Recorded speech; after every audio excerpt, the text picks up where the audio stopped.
kuasa, kuasa yang tak terbatas. Kau nyata di sini. Mari kita bangkit berdiri. Terjadi di sini kemenangan. Terjadi di sini kemenangan.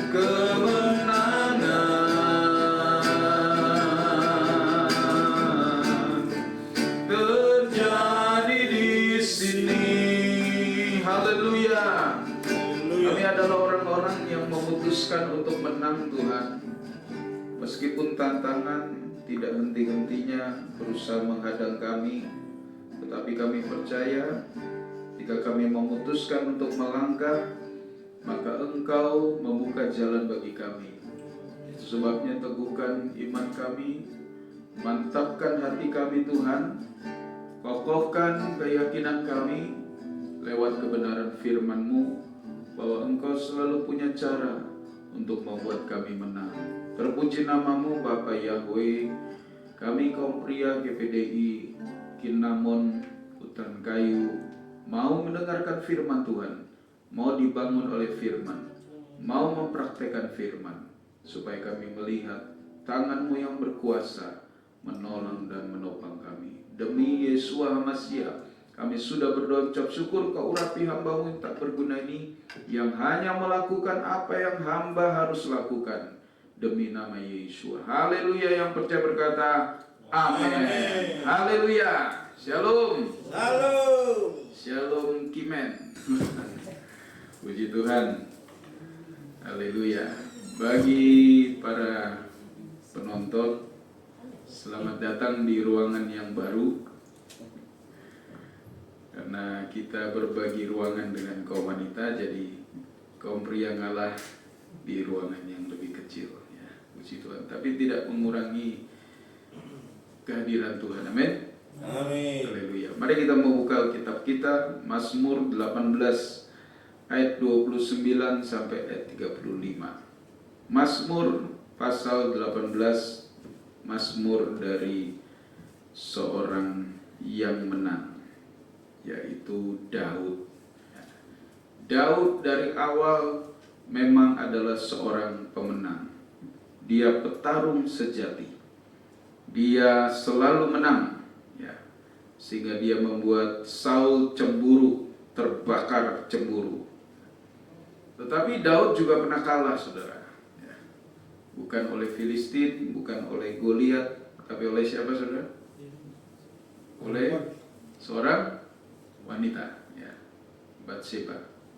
Jadi hati-hati kaum pria, baik yang di sini maupun yang di rumah. Ternyata wanita lebih kuat dari Goliat. Betul, saudara? Ya. Banyak pria sedang tumbang bukan karena tantangan. Pendeta banyak yang tumbang bukan karena tantangan di resolusi, bukan karena disantet, saudara, tapi karena dilirik. Hati-hati, mari kita berjaga. Nah, tema malam hari ini menyambung tema yang dulu saya juga sampaikan, pria hebat. Yang dulu volume 1, ini volume 2, ya. Volume 1 tadi malam saya sampaikan di Efrata juga. Nah, mari kita lihat dulu Mazmur 18. Suaranya cukup masuk ke sini, kalau kurang dikencengin. Mazmur 18 ayat 29. Kita mulai membaca bersama sampai ayat 35, ya, pendek. Mari kita baca bersama. 2, 3. Sebab Engkau akan menyalakan pelitaku, Yahweh Elohimku akan menyinari kegelapanku. Sebab bersama Engkau aku akan berlari menembus pasukan, dan bersama Elohimku aku akan melompat tembok. Elohim itu jalannya sempurna, firman Yahweh itu murni. Dia adalah perisai bagi semua orang yang berlindung kepadanya. Sebab siapakah Elohim selain Yahweh, dan siapakah batu cadas selain Elohim kita?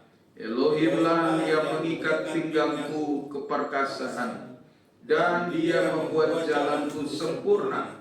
Dia yang menetapkan kakiku bagaikan kaki rusa betina, dan menempatkan aku di tempatku yang tinggi, yang mengajar tanganku untuk perang, dan dengan tanganku membengkokkan busur tembaga. Puji Tuhan. Jika Anda perhatikan saudara, ada beberapa kata sebab. Ya. Jadi sebab adalah preposition atau kata yang mengawali sebuah kalimat. Ya. Menyatakan bahwa ada sesuatu yang menyebabkan sesuatu. Ya. Jadi saya biasa kalau membaca Alkitab, saya menganalisa dari sisi struktur, dari sisi repetisi, berapa banyak satu kata diulang itu berarti tanda bahwa sesuatu itu penting. Jadi kalau Anda baca Alkitab mudah saudara, ya. Cara menafsir Alkitab itu sebenarnya gampang. Ya.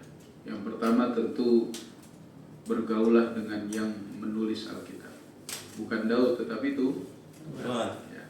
Nah dari ayat-ayat ini kita akan belajar bagaimana seorang pria itu bisa hebat. Hebat artinya bukan kuat seperti Simpson. Hebat artinya nggak harus juga pintar seperti Daniel. Kaya seperti Abraham. Hebat artinya bisa menghadapi masalah, bisa menang. Hebat artinya kita sebenarnya nggak mampu, tetapi akhirnya bersama Tuhan kita bisa. Nah, kenapa saya berikan gambar di dalam e-flyer yang saya buat? Ingat gambarnya apa sih? Rusa. Rusa betina. Kalau menggambarkan kekuatan harusnya kan badak, banteng, ya. Atau apa saudara? Bison, ya. Apalagi binatang-binatang yang wah dari ototnya memang susah dikalahkan. Tetapi kenapa saya pakai gambar rusa? Karena Daud juga memakai figur rusa. Ini sesuatu yang menarik saudara. Sesuatu yang antagonis, yang bertentangan. Masa sih rusa gambaran kekuatan? Rusa betina lagi. Nanti kita akan lihat ada nyanyian Daud. Nyanyian rusa betina di kala fajar. Bukan rusa jantan, saudara. Rusa betina. Anda tahu binatang yang betina itu lebih galak. Ya. Loh, anjing betina baru melahirkan. Jangan coba-coba. Saya dulu waktu kecil pelihara anjing. Bukan cuma pelihara, sampai hamil, sampai melahirkan. Bantu melahirkan, saudara. Ya, satu persatu saya bantu. Saya itu bidan juga, bidan. Ya. Dilapis, ya, dikasih susu. Sekali lahir itu bisa 5, 6. Ya. Jadi kasih susu pakai pipet. Ya. Ngerawat sampai besar. Saya heran anak-anak saya nggak ada yang bisa ngerawat anjing. Nah, jangan coba-coba kucing betina. Ya. Itu galak saudara. Kalau baru melahirkan, ya. Saya lihat berapa video itu, itu orang bisa dikejar itu ambil satu anaknya. Ya. Ayam juga galak. Oh iya, ayam betina saudara. Kalau baru bertelur, ya jangan coba-coba ambil telur yang dikejar saudara. Bebek dan sebagainya. Nah, mari kita lihat saudara, figur rusa dalam Alkitab bukan sekedar fabel. Tahu fabel saudara ya? Fabel itu kisah yang menggunakan figur binatang. Siapa itu yang terkenal? Kancil. Ya. Untuk mengajarkan kepada anak-anak dan masyarakat nilai-nilai luhur. Jadi digunakan figur binatang.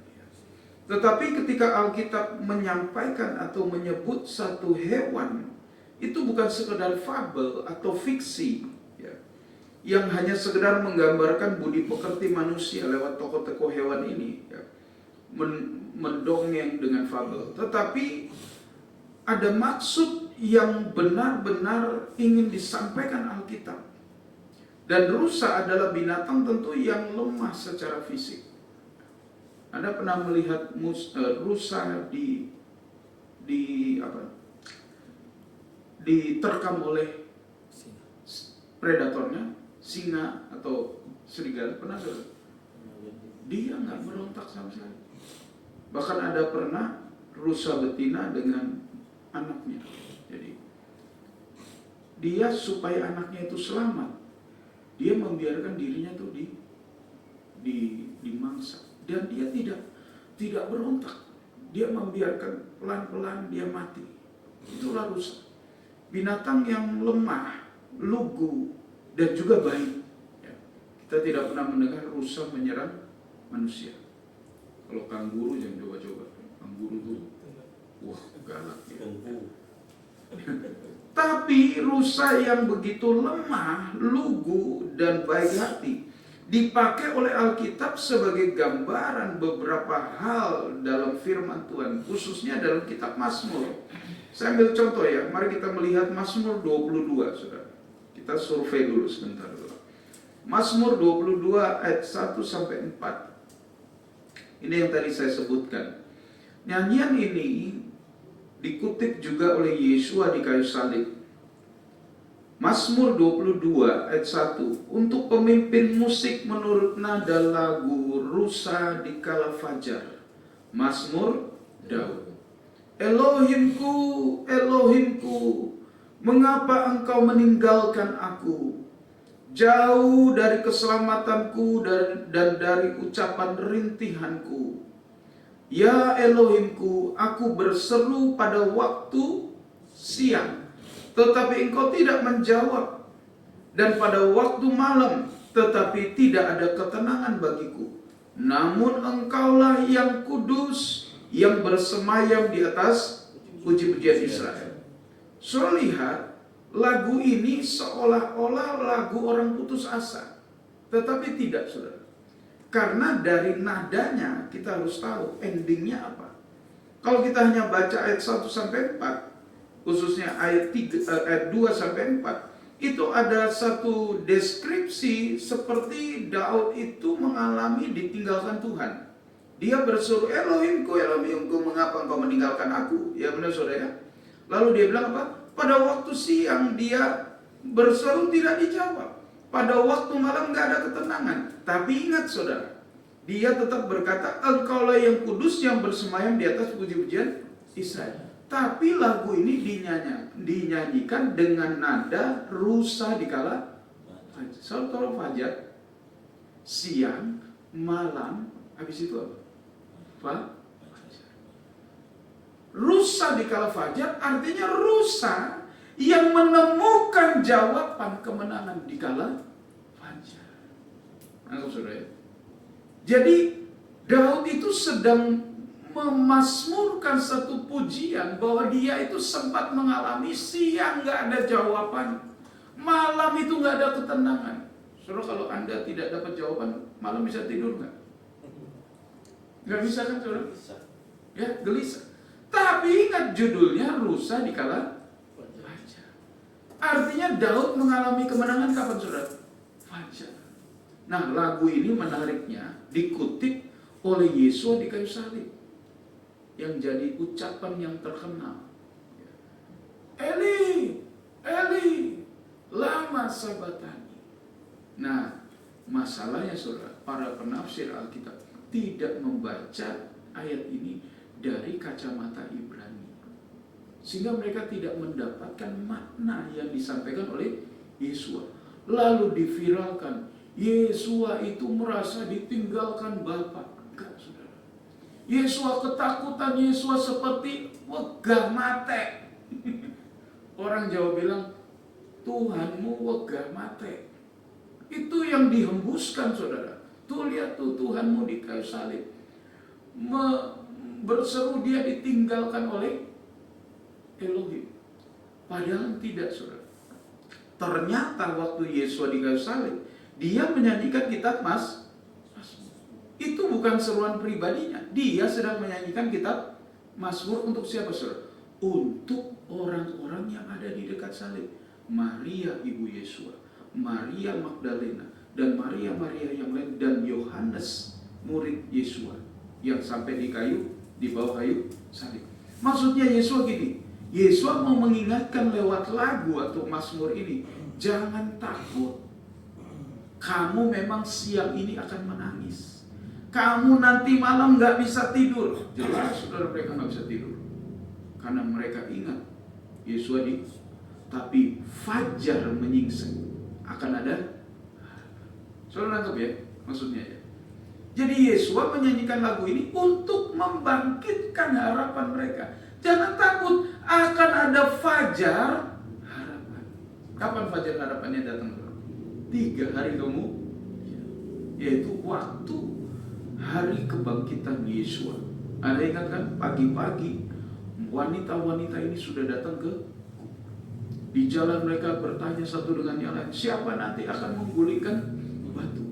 Mereka datang dengan asumsi Yesua masih di kubur, ya, dan mereka perlu orang yang dorong batu kubur itu karena mereka mau merempah-rempahi jasad Yesua. Sampai di sana kagetlah mereka, ternyata kuburnya sudah terbuka. Lalu mereka sedih, mereka kira jasad Yesua dicuri oleh orang. Ya. Lalu apa ya? Maka ada malaikat tanya, mengapa kamu menangis? Tuanku dicuri orang. Kamu bisa tunjukkan kan? Ya. Yang kedua, Yesua tanya sendiri kepada Maria, wanita, mengapa engkau menangis? Dia ulangi lagi, iya ini. Lalu dia panggil dengan namanya, Maria.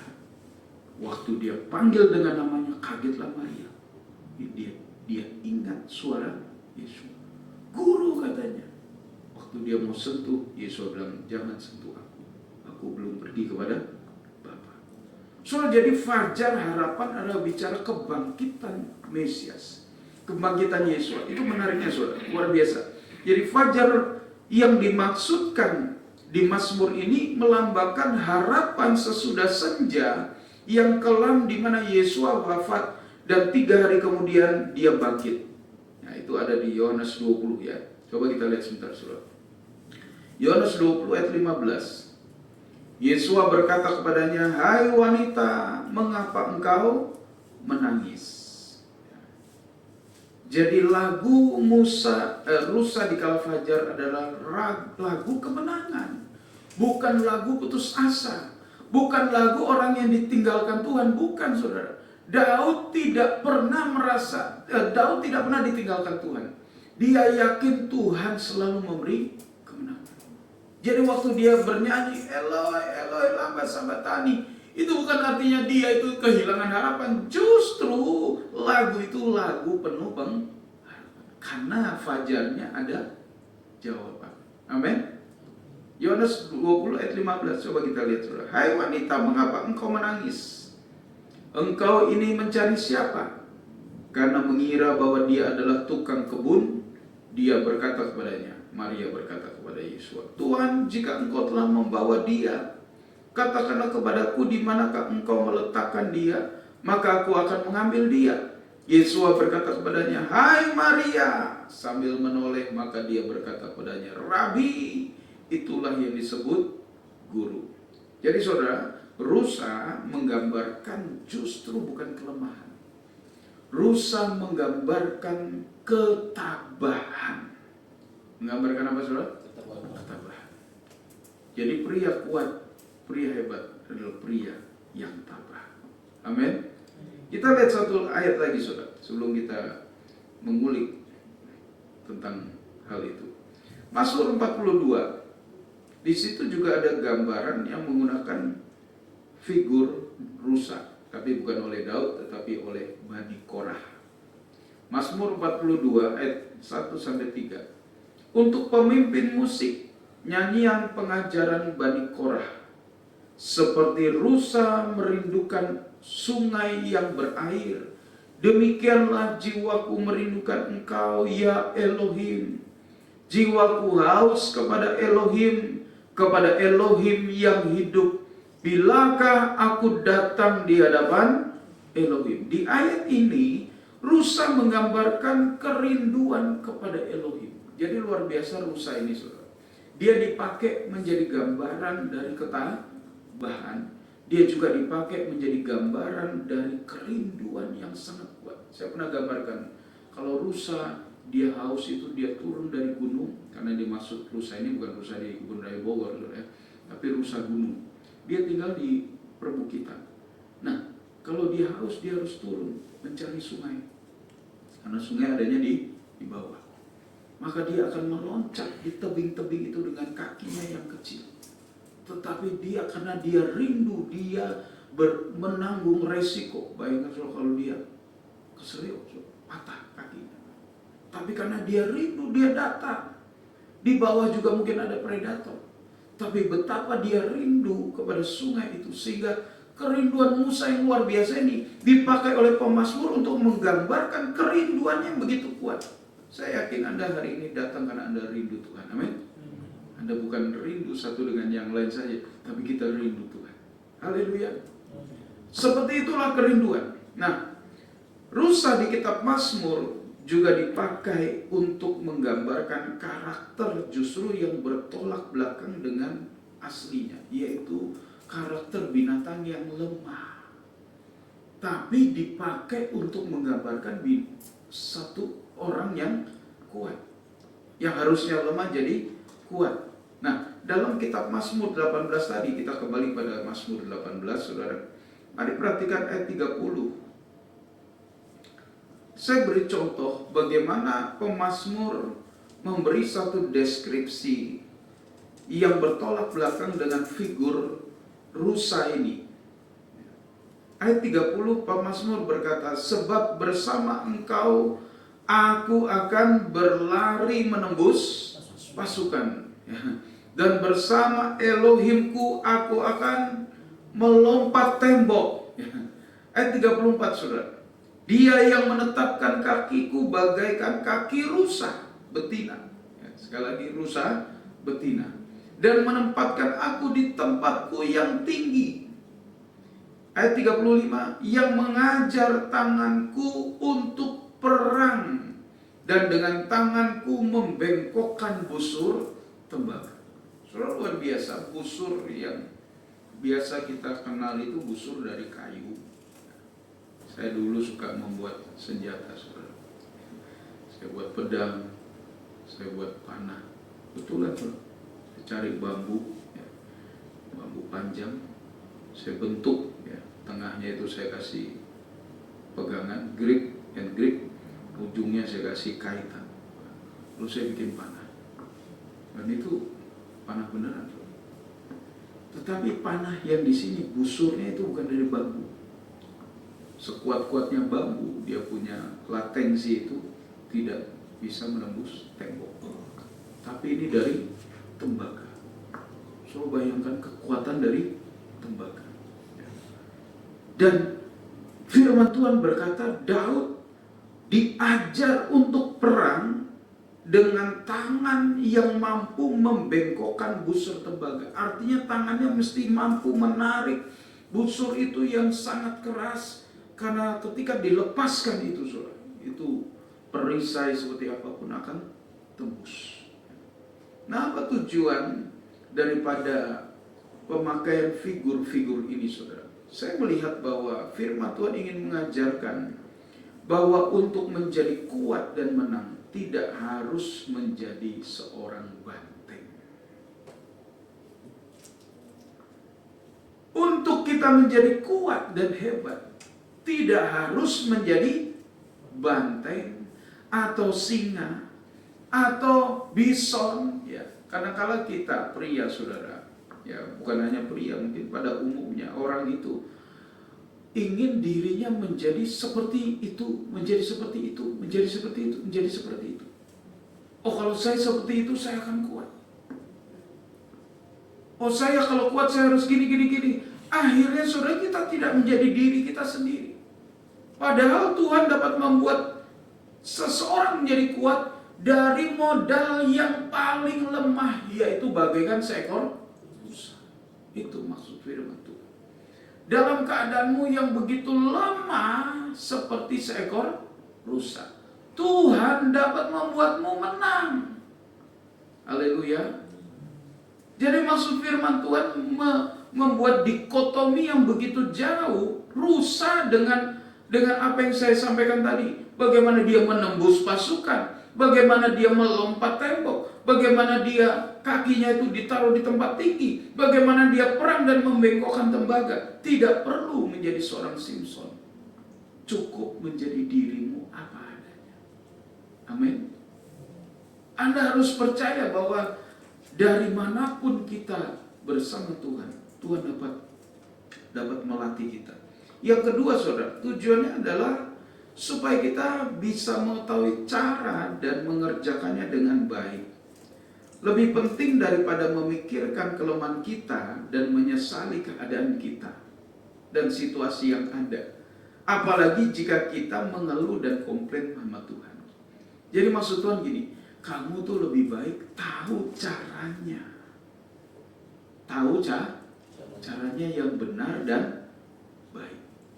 Kadang saudara kita tidak bisa menyelesaikan sesuatu bukan karena apa-apa. Kita itu enggak nyari caranya. Betul nggak? Saya pernah cerita sama Syarif. Dulu saya itu hanya bermimpi bagaimana caranya ya handphone itu bisa menjadi kamera untuk streaming. Itu dulu mimpi saya, saudara. Angan-angan saya. Tapi saya nggak mencari caranya, terus terang. Nah, ketika kita menggunakan beberapa handphone untuk menjadi kamera streaming dan tanpa kabel, itu amazing. Ternyata Syarif menemukan bagaimana caranya. Jadi seringkali kita tidak bisa menyelesaikan masalah bukan karena apa-apa. Kita itu nggak tahu caranya yang benar dan baik. Nah, sebab itu malam hari ini kita mau belajar bagaimana caranya si rusa betina bisa menjadi powerful. Amin. Bagaimana caranya seekor rusa betina bisa menerobos pasukan, bisa melompat tembok, bisa naik di bukit tinggi, bisa merentangkan busur tembaga, dan lain sebagainya. Yang pertama, saudara, kita kembali pada firman Tuhan yang tadi kita baca, ayat 29. Mari kita lihat. Mazmur 18. Dan kita sudah muter-muter, mari balik ke Mazmur 18. Ya. Lihat firman Tuhan, saudara, ayat 29. Apa yang dikatakan Daud? Sebab engkau akan menyalakan apa? Pelitaku. Yahweh Elohimku akan menyinari kegelapanku.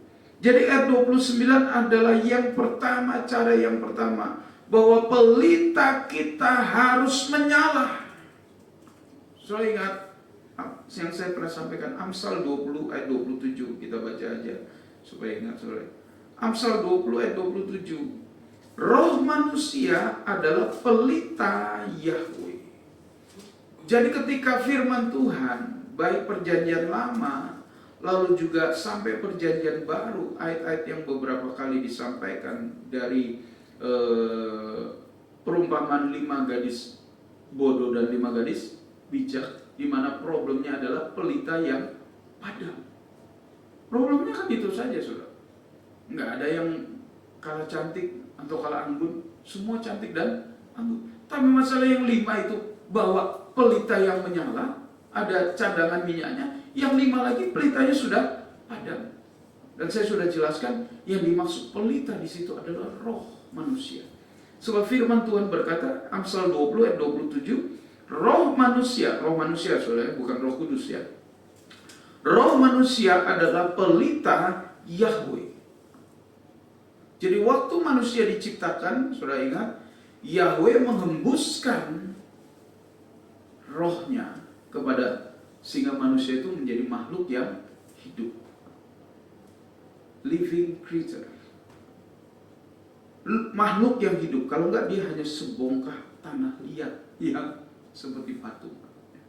Kita baca satu ayat lagi, saudara. Ayub 32 ayat 8. Ayub 32 ayat 8.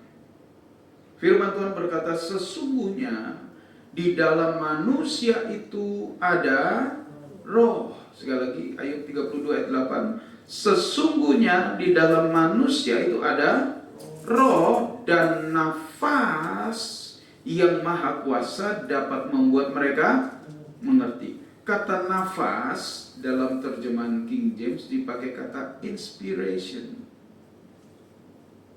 Jadi keberadaan roh kita inilah yang menghasilkan inspirasi. Kalau orang kehilangan inspirasi berarti rohnya itu sedang padam. Nangkap saudara? Amin. Kalau orang tidak punya inspirasi berarti rohnya lagi padam.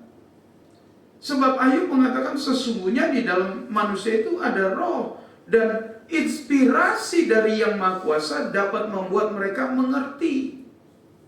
Give them understanding. Saudara tahu ketika roh kita itu menyala, apa yang bisa terjadi dalam hidup kita? Kita baca 1 Samuel 10, saudara. Mari kita lihat 1 Samuel 10. Kalau Anda ingat, Samuel itu adalah seorang yang minder. Jadi dia orang yang introvert, dia pemalu, dia minder. Itu Samuel. Dia bukan orang yang seperti kita kenal, saudara, dalam Alkitab. Aslinya dia itu orang yang introvert. Dia itu cenderung minder, menganggap dirinya kecil, dari suku yang kecil, dari kaum yang kecil. Saudara, berapa banyak orang yang seperti itu? Saya mah suku ini, keluarga saya nggak terkenal, marga saya tidak terkenal. Kalau ditanya, apa margamu? Simanjuntak, oh itu terkenal. Kan ada marga-marga yang tidak terkenal ya. Saya kadang ketemu orang tanya, marganya apa? Saya nggak terlalu kenal marga itu. Dan rupanya Saul pernah, tetapi saudara, mari kita lihat 1 Samuel 10 ayat yang ke-6. Dan roh Yahweh akan berkuasa atasmu. Ini penuturan daripada Nabi siapa? Nabi Samuel kepada Saul. Saul. Tadi saya ngomong Samuel atau Saul? Oh, sorry. Maksudnya Saul, saudara. Yang minder merasa kecil itu Saul ya. Oke, saya ralat ya. Saking ininya, cepatnya, semangat ya. 1 Samuel 10 ayat 6, Samuel tuh ngomong gini ke Saul. Dan roh Yahweh akan berkuasa atasmu, dan engkau akan bernubuat bersama mereka. Kisah lengkapnya nanti Anda baca di rumah. Dan engkau akan diubah menjadi apa, saudara? Manusia lain. Dan ternyata benar, saudara. Ketika Saul itu dipenuhkan dengan roh Yahweh, dia berubah. Yang tadinya dia itu merasa kecil, walaupun badannya besar. Sebab Alkitab bilang dari pundak ke atas itu dia lebih tinggi dari semua. Jadi dia badan besar, tapi orang bilang apa, saudara? Badan satpam, hati Hello Kitty. Jadi saya lihat ada video-video lucu saya. Wow. Tato ya, baju butuh. Lihat temannya datang, tiba-tiba berubah. Jadi casting itu tidak menjamin. Jadi Saul begitu, badannya tinggi besar, tapi hatinya pantas waktu dia kehilangan roh Tuhan. Ingat saudara, dengan Goliat takut nggak dia? Takut. Orang kalau sudah tidak disertai roh Yahweh balik lagi ke aslinya, takut. Loh, Daud itu badannya kecil, kebalikan dari Saul. Tapi karena dia disertai roh Yahweh, Daud bilang, siapa itu? Siapa orang yang tidak bersunat itu, katanya. Dari tadi ngejekin Elohim kita dan barisannya. Daud hanya melihat Goliat sebatas orang itu siapa yang berani-beraninya meledek Tuhan dan meledek Israel. Dia nggak lihat siapa itu gede banget, enggak, saudara. Dia nggak peduli size. Daud itu orang yang tidak pernah melihat tantangan dari sisi size. Karena dia selalu yakin Yahweh itu lebih besar dari siapapun. Amin. Bahkan lebih besar dari ini. Soalnya kalau Anda tahu bahwa Tuhan itu lebih besar dari masalahmu, sebesar apapun masalahmu tidak akan lebih besar dari Tuhan kita. Betul saudara? Ketika roh itu ada di dalam kita dan menghidupkan roh kita, maka kita menjadi orang yang berbeda. Saya pernah ceritakan kepada Anda bahwa saya itu aslinya kayak Saul, pemalu, introvert. Betul saudara? Tetapi ketika Roh Kudus menguasai, itu jadi beda. Coba kita lihat satu ayat saudara. Zakaria 4 ayat yang ke-6. Ada seorang yang bernama Zerubabel. Ya. Zerubabel artinya lahir di Babel. Ya. Orang ini orang Yahudi yang lahir di pembuangan. Jadi dia bukan ikut ditawan lalu dibuang ke Babel. Dia lahirnya di Babel. Ya. Namanya Zerubabel. Dia orang Yahudi, cucu dari Raja Yoyakin. Ya. Dia adalah pemimpin dalam rombongan orang Yahudi yang kembali ke Yerusalem untuk membangun bait suci. Nah, waktu itu dia menghadapi satu tantangan. Karena orang-orang di sekitar Yerusalem itu, Anda pernah saya ceritakan ya, jadi bedanya Asyur dengan Babel. Babel itu menguasai Yehuda, lalu dia ambil orang-orang Yehuda yang terbaik dibawa ke Babel. Di antaranya ya Daniel, Sadrak, Mesak, Abednego. Kalau Asyur beda, Asyur itu nggak ngambil orang, dia masukin orang. Ada 5 suku yang dimasukin di Israel Utara, yang ibu kotanya Samaria. 5 suku ini 5 suku yang kafir. Akibatnya apa saudara? Israel Utara itu membaur dengan kekafiran. Makanya orang Yahudi benci. Dari situlah asalnya Yahudi dan Samaria itu musuh. Kalau ketemu nggak bakal lihat. Makanya kisahnya kan orang Samaria baru dibegal, didiamin aja sama imam. Kan mereka Yahudi, itu kan sama Samaria. Nah, apa yang dihadapi oleh Zerubabel, kemudian di Zakaria 4 ayat 6 saudara.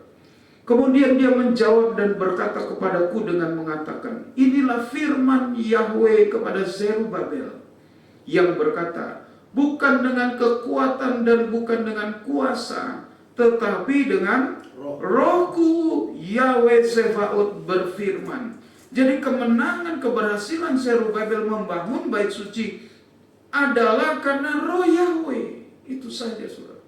Jadi cara yang pertama untuk kita menjadi pria yang hebat, Anda harus bersekutu rohmu dengan Roh Kudus. Ingat baik-baik saudara. Ketika Roh Kudus tidak lagi bersekutu dengan roh kita, ketika roh kita itu padam, kita itu tidaklah dapat melakukan apa-apa. Haleluya. Masalah kecil itu bisa menumbangkan kita. Masalah kecil itu bisa membuat Anda menjadi lemah, depresi. Tapi kalau Roh Kudus membakar pelitamu, membakar rohmu, menyalakan rohmu, jadi roh kita itu bukan mati, saudara, tapi nggak nyala. Seperti yang saya bilang, orang Jawa bilang, urek kudu, uruk. Uruk itu ini, saudara. Ini nyala, ini uruk. Kalau saya matikan, coba saya matikan. Oke. Ini nggak uruk, tapi bukan mati. Kalau Anda lepas, Anda bawa ke tukang lampu, ini nyala kok Pak. Oh, nyala, hidup, bukan nggak hidup, bukan mati, hidup, tapi nggak uruk. Coba sekarang urupin. Nah, ini namanya nangkep saudara. Roh kita tuh nggak mati. Loh, kalau roh Anda mati ya Anda mayat namanya. Rohmu tetap ada, tapi nggak uruk. Padam. Kenapa padam saudara? Karena bahan bakarnya habis. Semua mobil kalau bensinnya habis ya mati. Kalau Pak Edi kalau listriknya habis ya mati. Mau mobil berapa miliar kalau Anda nggak isi bensin ya tetap mogok saudara. Satu saat pengerja pulang, motornya mogok. Saya kata, kenapa? Nggak tahu om, tiba-tiba mati. Anak cewek nih saudara. Anak cewek kan gitu, main berangkat aja, nggak ngecek ada bensin atau enggak. Nggak tahu om, tiba-tiba mati. Pasti bensinnya habis. Ya, yang laki nyaut, iya om, bensinnya habis. Berangkat nggak lihat bensin. Saudara, kalau bensinnya habis, ya rohmu padam, saudara. Sekarang bagaimana caranya? Biar kau isi lagi, bersekutu dengan dia. Amin. Kalau Anda mau isi bensin kemana, saudara? Jangan ke Indomaret, ke Shell. ke Shell kan, Pertamina, BP, Vivo ya. Vivo ternyata punya Om Bowo ya. Saya kira dulu punya asing. Jangan ketika bensin habis perginya ke Indomaret. Itu mau beli, mau isi perut, saudara. Soalnya ketika roh kita itu bensinnya habis, datang pada Tuhan. Haleluya. Makanya Daud berkata, Tuhan engkau menyalakan pelitaku. Ketika pelitamu nyala, jangan takut saudara. Tantangan apapun kau libas. Betul. Kalau bukan karena Roh Kudus, saya ini udah habis. Saya berani maju karena Roh Kudus. Ya saya nggak usah cerita karena ini record. Ini off the record. Yang kedua saudara, mari kita lihat ayat 31. Kalau tadi roh kita harus menyala, ya, oleh karena Tuhan yang menyalakan. Ayat 31, bagian dari yang kita baca pertama.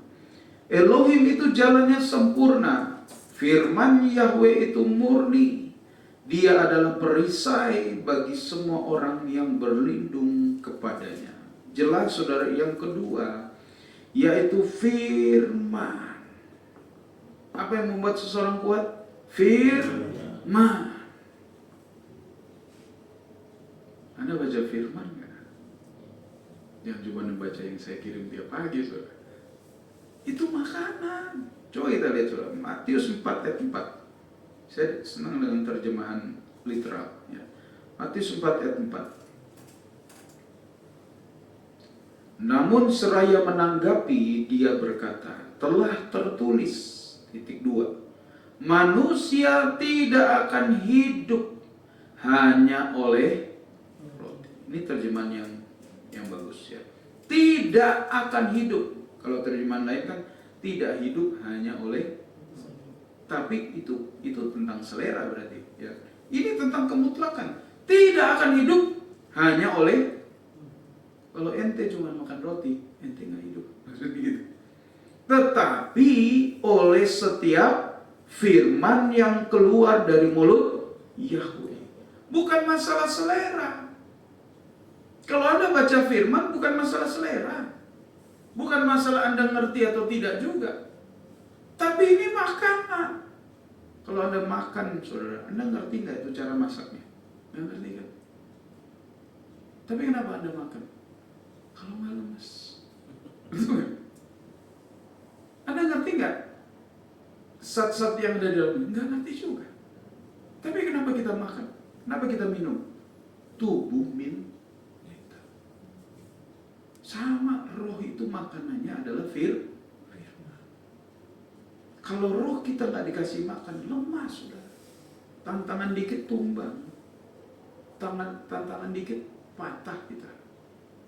Tapi kalau roh kita dikasih makan, kasih makan banyak-banyak rohmu, bapak-bapak, engkau akan kuat. Haleluya. Amin. Saya pernah cerita, mungkin ada seorang kakek punya cucu. Cucunya punya 2 anjing, hitam dan putih. Selalu tengkar. Masalahnya dia suka yang putih, dia nggak suka yang hitam. Yang putih ini kecil, yang hitam gede. Tanya kakeknya, kek, bagaimana supaya putih selalu menang? Gini, kamu kasih makan terus yang putih, yang hitam nggak usah kasih makan. Nanti pasti yang putih itu tambah kuat, yang hitam tambah. Sederhana. Kalau roh kita nggak dikasih makan, ini jangan dianggap sepele, saudara. Sebab ada pepatah berkata, you are what you eat. Engkau adalah apa yang kau makan. Kalau makananmu sekedar berita, ini, nggak akan bikin Anda kuat. Bahkan kalau itu berita-berita yang berbau rohani. Lebih baik Anda baca firman, mau ngerti mau kagak, baca aja. Sebab firman itu hidup. Amin. Beda dengan Anda baca buku pelajaran sekolah. Nggak ngerti nih, ya udah. Kalau Anda baca pelajaran sekolah nggak ngerti, yang nggak ada manfaatnya itu. Tapi firman, bahkan silsilah baca aja saudara, itu makanan. Di Alkitab itu ada namanya ayat-ayat mati, ayat-ayat yang nggak bisa dikhotbahkan. Tapi Anda tahu kalau Roh Kudus bicara, ayat mati bisa dikhotbahkan. Jadi makanlah firman, ya. Jangan makan sembarangan saudara, yang bukan makanan. Hanya sekedar bikin enak. Saya tanya, Ki, kamu makan mie ya? Iya, lagi pengen. Oh, kamu makan karena pengen, bukan makan karena butuh. Jadi yang kedua adalah apa saudara? Firman. Yang ketiga, mari kita lihat ayat 35. Ya, sekali lagi ini bicara tentang bagaimana caranya. Banyak orang kalah karena nggak tahu caranya. Kalau Anda nggak tahu cara main catur, Anda pasti kalah. Saya sama sekali nggak ngerti catur, jadi saya pasti selalu kalah. Main itu aja saudara, apa itu? Ludo. Saya makin kalah terus, dimakan terus sama dia. Karena dia tahu caranya, saya nggak tahu caranya. Saya cuma tahu main, tapi nggak tahu trik-triknya. Nah kalau kita nggak tahu caranya, kita akan lemah. Ayat 35. Yang mengajar tanganku untuk perang, dan dengan tanganku membengkokkan busur tembaga. Saya mau tanya saudara, adakah orang yang ahli tanpa belajar? Nggak ada. Daud pun dia belajar. Ada orang memang belajar otodidak, ada belajar lewat tutorial. Tapi intinya dia harus tetap belajar. Mau otodidak, mau pakai mentor, mau tutor, tetap harus. Nggak ada orang diam aja tiba-tiba pintar. Apalagi yang berkaitan dengan keterampilan main musik kan. Coba aja duduk di kelas musik terbaik, Akademi Musik Indonesia, AMI. Tapi Anda nggak pernah pegang itu alat musik. Saya jamin nggak ada yang bisa Anda lakukan. Nah Daud mengatakan dia itu diajar oleh siapa saudara? Oleh Tuhan. Bagaimana mungkin dia tidak powerful? Walaupun dia menggambarkan dirinya hanya seperti ruh, itu merendahkan diri. Aku tuh cuma seperti ruh. Maksudnya yang bisa bikin aku menang tuh Tuhan. Dikontraskan oleh Daud antara kemenangannya dengan dirinya yang kecil bagaikan rusa betina. Tapi karena dia mau diajar, dilatih oleh Tuhan, maka siapapun saudara kalau mau diajar, dilatih, pasti akan menjadi mahir. Nah, Paulus berkata begini saudara, 1 Korintus 9 ayat 25. 1 Korintus 9 ayat 25 sampai 27. Ayat yang terakhir ya. Dan setiap orang yang bertanding ia melatih segalanya. Hal itu sesungguhnya supaya mereka kemudian dapat menerima mahkota yang fana, tetapi kita yang baka.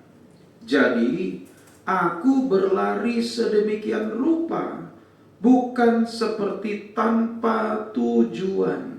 Aku meninju sedemikian rupa, bukan seperti memukul angin, namun aku menggembleng tubuhku dan memperhambanya, supaya jangan setelah aku berkhotbah kepada yang lain, aku sendiri dapat menjadi yang ditolak.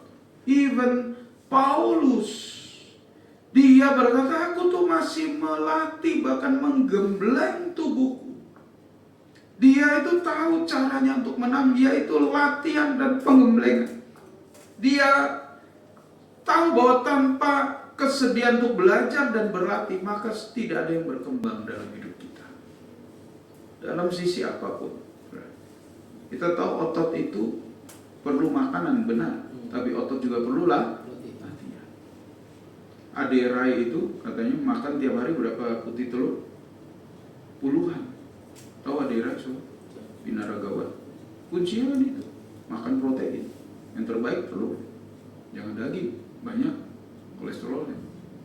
Telur putihnya, bukan kuningnya. 30 atau berapa dia makan tiap hari. Tapi kalau dia cuma makan putih telur, dia nggak exercise, ya ototnya nggak kebentuk. Nggak ada bentuknya, soalnya nggak ada bagusnya. Bicepnya apa? Itu kan perlu exercise. Pada untuk nongolin 6 six pack itu ada cara-caranya sudah. Kalau enggak yang bertambah otot pipi, otot betis. Jadi saudara, untuk Anda menjadi pria hebat, mari kita lakukan apa yang Daud lakukan. Haleluya. Kasih makan roh Anda. Nyalakan rohmu.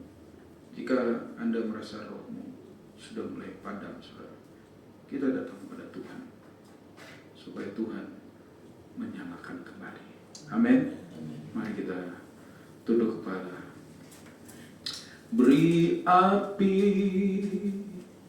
beri hujan, seperti Roh Kudus, beri kuasa urapanmu sekarang. Beri api, beri hujan, seperti yang kau janjikan. Berhembus, berhembus, ya Roh Kudus, Roh Kudus, beri kuasa urapanmu. Mari masing-masing minta Tuhan menyalakan apimu. Beri api, beri hujan, seperti yang kau janjikan. Berhembus, Roh Kudus, beri kuasa. Terus kita nyanyikan lagu ini sebagai doa kita. Beri api, beri hujan, beri api, oh beri hujan, seperti yang sampai rohmu terbakar, saudara. Haleluya, berhembus ya Roh Kudus, oh beri kuasa.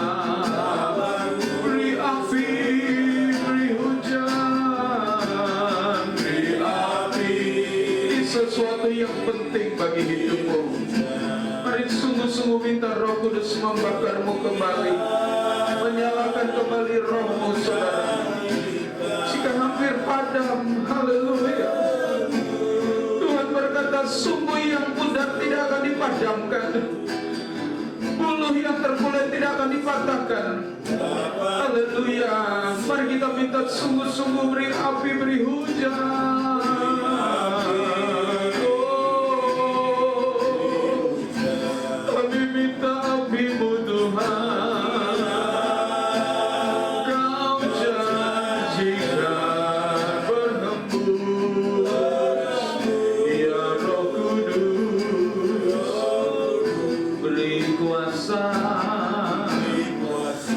Urapanmu, beri api,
beri api, beri hujan, seperti yang kau janjikan, berhembus Roh Kudus, haleluya, urapanmu sekarang. Haleluya, haleluya, haleluya, haleluya, haleluya. Jangan padamkan roh. Jangan padamkan roh, kata Paulus. Jangan membiarkan rohmu padam, saudara. Angin begitu kuat hendak memadamkan rohmu. Jangan sampai padam, jangan sampai padam, jangan sampai padam. Mintalah sungguh-sungguh kepada Tuhan. Jika kau pulang nanti di rumah, berlututlah, bersujudlah di hadapan Tuhan. Ambillah waktu supaya Tuhan punya waktu untuk menyalakan pelitamu. Masuklah dalam hadirat Tuhan, sebab Anda perlu dinyalakan. Jangan sampai kita seperti 5 darah yang bodoh, yang padam pelitanya karena tertidur dan tidak membawa minyak. Musim akan menjadi begitu berat. Sebab itu kita harus menyalakan pelita kita, terus menyala sampai Yesus datang 2 kali menjemput kita. Haleluya. Mari kita bangkit berdiri. Haleluya. Sekali lagi kita nyanyikan lagu ini, lalu kita akan menutup ibadat kita. Haleluya. Oh, haleluya, haleluya. Sungguh-sungguhlah minta kepada Tuhan. Oh, beri api, beri hujan, seperti yang kau janjikan, berhembus ya Roh Kudus, beri kuasa urapanmu, berhembus ya Roh Kudus, berhembus Roh Kudus, beri kuasa urapanmu sekarang. Mari kita berdoa. Bapa Yahweh, Daud berkata, Engkau yang menyalakan pelitanya. Yahweh Elohim, Engkau yang mengirim api untuk Elia, untuk korban persembahan yang disajikan oleh Elia. Engkau juga yang mengirim api untuk bait suci-Mu. Hari ini kami minta Engkau mengirim api bagi kaum pria GBDF ini di nama Tuhan. Juga kaum pria siapapun yang ada menonton, menyaksikan lewat live streaming, Tuhan bakar pelita kami, nyalakan pelita kami, nyalakan roh kami Tuhan, dalam nama Yesus. Nyalakan Tuhan, dan jangan biarkan itu dipadamkan oleh api pencobaan. Oh Tuhan, oleh angin pencobaan yang begitu kuat menerpa kami. Kami tidak mau pelita kami padam Tuhan. Nyalakan Tuhan. Ya karabasik ya rabatukun ya larabasika, seperti Daud Tuhan, apinya menyala, pelitanya menyala, sehingga dia menjadi powerful Tuhan. Haleluya. Biarlah kerinduan dan kehausan kami seperti rusa yang haus akan sungai-Mu.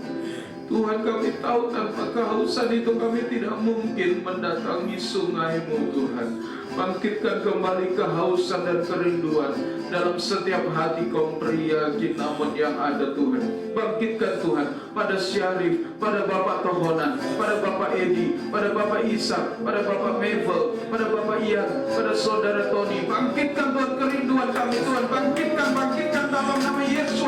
Bangkitkan Tuhan. Kalau dulu kami pernah berjam-jam berdoa, Tuhan bangkitkan kembali. Bangkitkan kerinduan itu seperti rusa yang rindu akan sungai. Dia menghampiri apapun resikonya, berapapun harganya. Malam hari ini Tuhan, kembalikan kerinduan itu dalam setiap Tuhan hati anak-anak-Mu Tuhan, kaum pria Kinamon. Tuhan bangkitkan kerinduan itu supaya kami bersentuhan kembali dengan Roh Kudus dan roh kami menyala-nyala Tuhan. Terima kasih Bapa Yahweh. Kami mengucap syukur buat ibadah kami malam hari ini. Kami percaya Tuhan kami pulang tidak seperti kami datang. Kami pulang dengan berkat-berkat Tuhan. Kami pulang dibakar dengan api Roh Kudus. Kami pulang dengan pengertian dan pengetahuan. Terpuji namamu Bapa. Kami sudahi ibadah kami, tetapi Roh Kudus terus bekerja dalam setiap hati kami. Terima kasih Bapa. Kekasih di dalam Tuhan, kuserahkan kau kepada Tuhan dan kepada firman kasih karunia-Nya yang berkuasa untuk membangunmu dan memberikan kepadamu bagian yang Ia janjikan sebagai orang-orang yang telah Ia kuduskan akan tanganmu.